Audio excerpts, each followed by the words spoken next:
Hello, my name is John, and as you can probably tell, this has come directly off my channel on YouTube and various other sources. I'd like to really share with you very briefly something that I believe is going to be key to changing the economy of the UK. We're currently heading very quickly up to what's called a general election, and every party is going to be after our votes. Biggest concern I have with that is the fact that we can actually be lost in the false sale of the latest ideas without as much thought as to whether the ideas are going to work. My other thoughts are that one of the key things that the country's got to do is not come up with a new deal, but it's actually got to come up with some solutions to help many people find the way forward for themselves, but also in a way not close every public service that there is in this country. For too many years, most of our key issues have been focused in a place called London. In fact, most of the decision seems to have been faced in places like London. The Olympic Games, London, and a whole bunch of other activities are all focused around that one area. Seem to have lost slight focus on the fact that in this country we need to be focusing on employing people in the UK. We will bring in people from other nations to actually undertake the work and contractually try to do it as cheap as possible without focusing on the key issue of bringing our economy, the UK economy, into a fortuitous position. I say that because there's a huge number of call centres out there. When you ring a lot of companies now, you'll get somebody who doesn't speak the same language as yourself. Now, I suspect this applies as well as the English to the French, Germans and every other nation.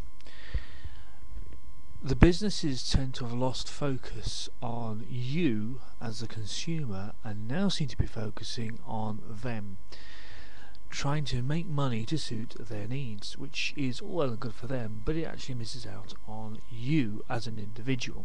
Now, maybe you're happy with this, but I'm not. So I would like to suggest that instead of government statistics and government targets, that they actually target what people actually want rather than what they think people actually want, or from the information they've received off their advisors. Do you know what I mean?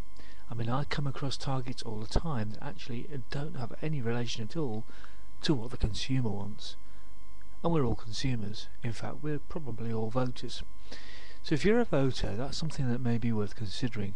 Who are we voting for? Why are we voting for those people who are setting up targets that actually have no relation at all to what we want as members of the public?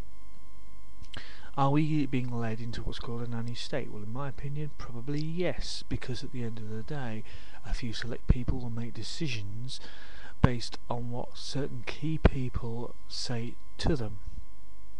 We're getting into a situation where in many things in the UK we're not actually doing things that are common sense, we're doing things that are far from it.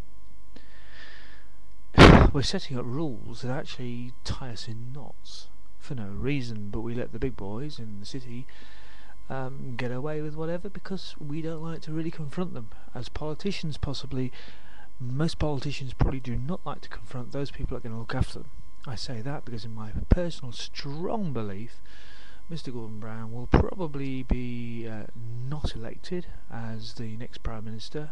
I'm not saying who I would like to see as the next Prime Minister, but he may well follow other key politicians in going to work for the banks. Strangely enough, he has bailed them out. So here's a whole bunch of thoughts on politics, some of which you may or may not agree with, but many of them are true facts. Fact 1, we certainly know that the bankers will not struggle too much. People at the top seem to get the extra money, and people further down the ranks do not seem to benefit in quite the same way. I doubt if there are many people at the top that have to sign in and sign out, yet cleaners have to quite often do that, yet they pay the least amount of money.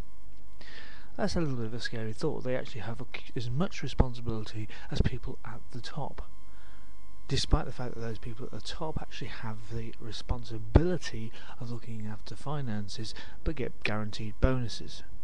Most people in business do not get guaranteed bonuses, and again that seems something that's slightly wrong to me. So there's a few just thoughts of mine on those subjects. I think we should be looking far more at the majority of people and what they actually need and think, rather than tying ourselves in knots. If you're going to have a CRB check, for example, make sure that the system behind it is as functional as getting a load of applications in. If for every job you have to have another CRB check, why not make sure the governing body can have something like a national insurance number, or even more importantly a number that actually proves who that person is, and therefore you don't have to have 6 to 7 CRB checks for each particular role. Again, that seems to be important to make sure that the right people are looking after the right people, but constantly checking and constantly taking the money for it doesn't seem right to me. There you go, another thought. Anyway, that's a brief introduction to a few thoughts of mine, and I'm sure I'll get a few comments back. Thanks very much.